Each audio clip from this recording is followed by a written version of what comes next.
Welcome back to Sunday Update, your place for the latest gaming news and hot topics. And let me tell you guys today, we have got a hot topic for you as well as some really interesting news. To start this off, we're going to talk about the Quantum TV situation. And for those of you who don't know what this is, basically a YouTuber called Quantum TV went at Elden Ring players saying that if they play the game, they have no family or friends because essentially the game is too hard, meaning you have to put too many hours into grinding to get good at it. So I would say this game is for somebody who really is looking for a sandbox. They have no family, no friends, no life. You are maidenless.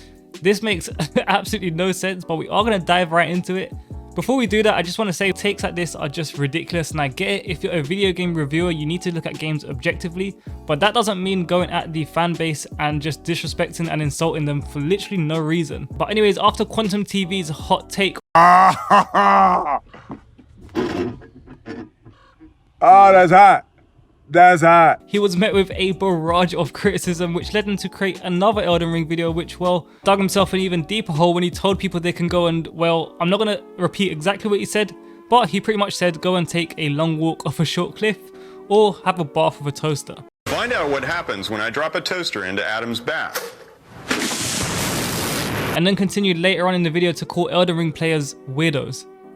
And as if that's not enough, he then went on to abuse the YouTube copyright system to take down videos of creators that are basically criticizing the stuff that he said. One of the videos taken down was by a creator called Mischief, which absolutely came under fair use, but ironically by Quantum TV taking this creator's video down, it put more eyes on his channel when the Actman, a well-established YouTuber, came to his defense, which skyrocketed his channel up to 124,000 subscribers, which is continuing to grow. So now any video that he makes is going to get even more views on Quantum TV. I mean, it's poetic justice, honestly. The Actman also made a video on this. Today, we're going to be talking about copyright abuse and why filing false copyright takedowns is considered perjury, which is a crime under US law section 512F of the DMCA. I'll have it linked down in the description. But Quantum TV didn't take that too well and resulted to calling and threatening Actman's mum. Somehow he got hold of the Actman's mum's number and the audio has now been leaked to YouTube. I do just want to say I'm not 100% sure if this leaked audio is actually real, but given the stuff that this guy has already said, it would not surprise me. That was a lot. There is so much more going on with this little situation, and if we keep going into it, we're just going to go down some deep rabbit hole. But if you guys do want to keep following the story, there is so many more YouTube videos that go more in depth about this. I'm sure this will be a constantly developing thing, and if anything big comes to light, then I'll make sure to update you in next Sunday's video. But anyways, moving on to something more light-hearted and actually pretty funny. There's going to be a Godzilla vs King Kong Warzone event. Yes, you heard me right. Godzilla, King Kong, Warzone. Now I could sit here and be like, what is going on? None of this makes sense. Why are they here? They don't even exist in, like, how do they tie into this universe? And I did that for a second, but then I stopped and thought about it and I was like, you know what? This is actually pretty funny and I'm excited for this. Call of Duty is already way off the deep end, so why not continue to push it? We get to see Godzilla and Kong go at it in what I'm assuming is going to be a massive battle on the Warzone map. The event has officially been dubbed Operation Monarch, and I guess it'll be done the way standard Warzone events normally take place, where you'll just queue up into a game when it's the time of the event and you get to witness it live in game. The Godzilla vs Kong event is going to be taking place at 5 PM BST May 11th, 2022. So you guys make sure you are there for it because I'm sure it's going to be epic. But anyways, whilst on the topic of Call of Duty news, I have some, I would say not so good news, but I mean, it's not good news for Activision Blizzard, but I think it is probably good news for us. Activision Blizzard's first quarter financial results for 2022 have been published, and they show that they are currently at around 100 million active users, which is a decline of around 50 million users from last year. The reason why I say this is a good thing for us, the users, is because maybe, just maybe, Activision will really go back to the drawing board and think about games before releasing them to the public unpolished. Vanguard. It's already come out that Activision will be taking a year off after the next COD release, which I think is really good. It will give them some more time to work on their games and make sure that they are actually ready before they're being released to the public. I also think it'll be a really good idea if in between their 1 year break they release the Modern Warfare 2 multiplayer remastered. That way it won't clash with any new COD titles and be competing against them. and we all get what we really want. But that is wishful thinking. We all know how Activision can be when it comes to listening to the community. Now let's talk GTA 6. The leaks have finally started coming out, but as always with GTA 6 leaks or GTA leaks at all, you need to take them with a grain of salt. However, the leak we're talking about today actually comes from a credible Rockstar insider. Twitter user Chris Clippel shared this to Twitter, and I quote, "Obviously the new version of the graphics engine of Rockstar Games Rage 9, which will be used for GTA 6, is likely to be quite incredible. I was able to get very positive feedback. We really shouldn't be disappointed on this point.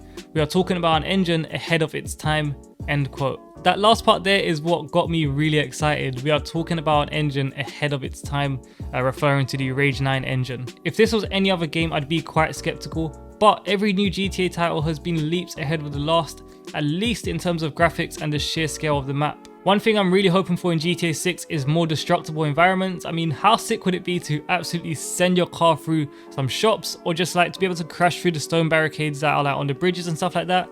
I just think more destructible environments in GTA are absolutely needed. Hell, I'd be happy if those trees and bushes couldn't literally stop a tank in its tracks.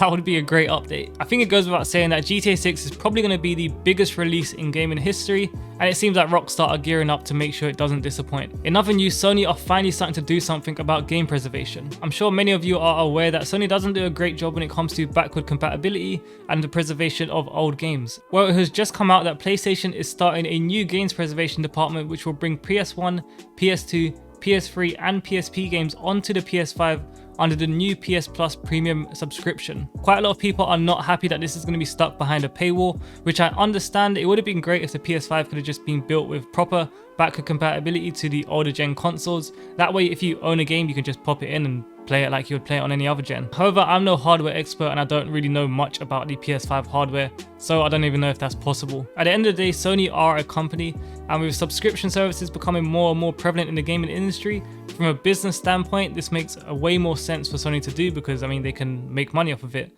But of course, like I said, I'm not on their side. I would rather it wasn't stuck behind a paywall and it was just backward compatible natively on the PS5. But it is what it is. We have to take what we can take right now. That is pretty much it for this week's news, but here are a few upcoming games that you guys should definitely keep your eyes on. First on our list, we have Redfall, which is an open world co-op shooter that looks to really set itself apart from other games in the genre. Redfall is a quaint island town in Massachusetts, which is under siege by a legion of vampires who have blocked out the sun and cut the island off from the outside world. Trapped against a handful of survivors against malevolent enemies, threatening to bleed the town dry, Redfall is set to release in summer 2022 on Xbox Series X and S and PC. If you have Xbox Game Pass, then you'll be able to play this game on day one. Next up, we have Gotham Knights. This is an open world action RPG which of course takes place in Gotham City. However, Batman is dead, and so now it's up to other heroes such as Batgirl, Nightwing, Red Hood and Robin to protect the city from crime.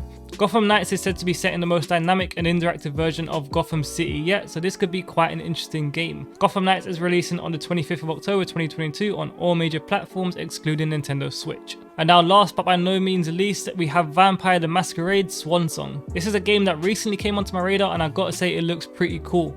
You'll play as 3 different vampires, and although it seems that the game will be linear, you'll apparently get to choose how you interact with the world around you in form of dialogue options when conversing with NPCs, and this will determine what kind of character you'll be and ultimately affect which way the story goes. Vampire the Masquerade Swan Song is releasing on the 19th of May 2022 on all major platforms. But that is it for this week's Sunday update. I hope you guys enjoyed and found it informative, and if you did, don't forget to like, comment, subscribe and turn on bell notifications, and I'll see you guys in the next one. Peace.